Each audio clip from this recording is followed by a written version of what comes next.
সাথে।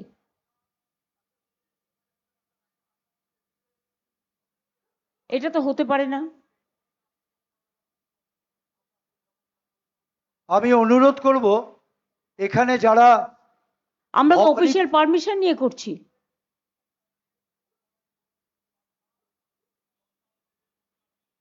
ভবানীপুর থানার যারা আছেন আধিকারিকরা একটু দয়া করে দেখুন, মাইক্রোফোনটা বারংবার বলা সত্ত্বেও কিন্তু আমাদের দিকে করেছে। আমরা কিন্তু এই অসভ্যতামো করি না।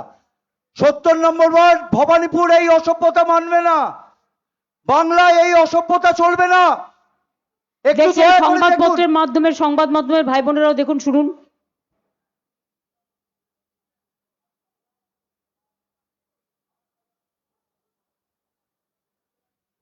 কেন করবে এটা?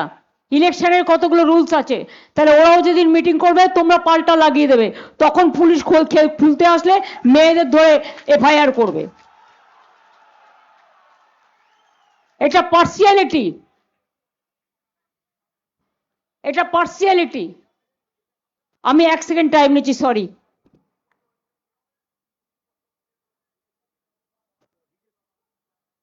এই দিক থেকে আসছে, এই সোজা গিয়ে বাঁ দিকে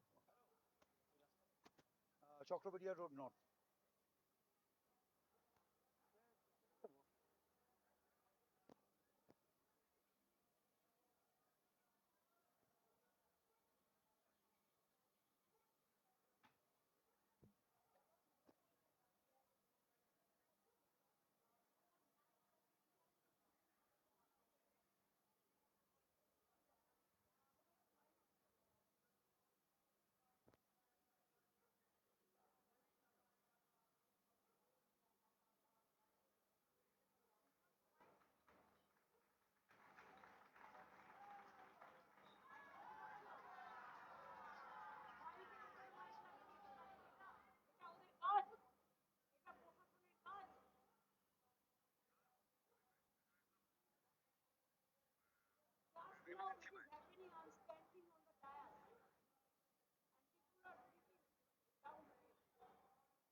এটা মিটিং আমার পক্ষে করা সম্ভব বলুন তো পারমিশন নিয়ে? এবার আপনারা বলুন। সাধারণ মানুষ দেখতে পাচ্ছেন। I have taken all official permission. After that, you see the attitude. Whatever they are doing forcefully to capture Bengal, this is wrong. If they do it in my constituency, I was not here about 1 month. I was in Bengal.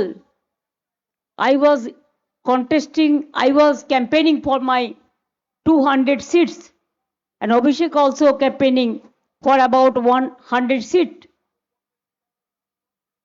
out of 294. And if they behave like this, I am sorry. I have to take my legal action, and I will do that. তাহলে বুঝতে পারছেন পায়ে পা লাগিয়ে ঝগড়া করার। এই দেখুন সামনে চিৎকার করছে যাতে মিটিংটা করতে না পারি।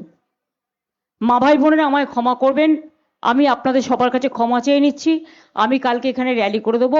আমি এই অসভ্যতামিটা করতে পারবো না, এটা খুব ইনসাল্টিং, এটা খুব হিউমিলিয়েশন। আমি আপনাদের নমস্কার জানিয়ে আমি বিদায় নিচ্ছি। আমায় ক্ষমা করবেন, যদি পারেন ভোটটা আমায় দেবেন, আমার সিম্বল নাম্বার 2। বাট এর প্রতিবাদে আপনাদের কিন্তু ভোটটা দিতে হবে। আমাকে মিটিং করতে পর্যন্ত দিচ্ছে না। আমাকে মিটিং করতে আমি পারমিশন নিয়েছি অফিসিয়ালি, তাও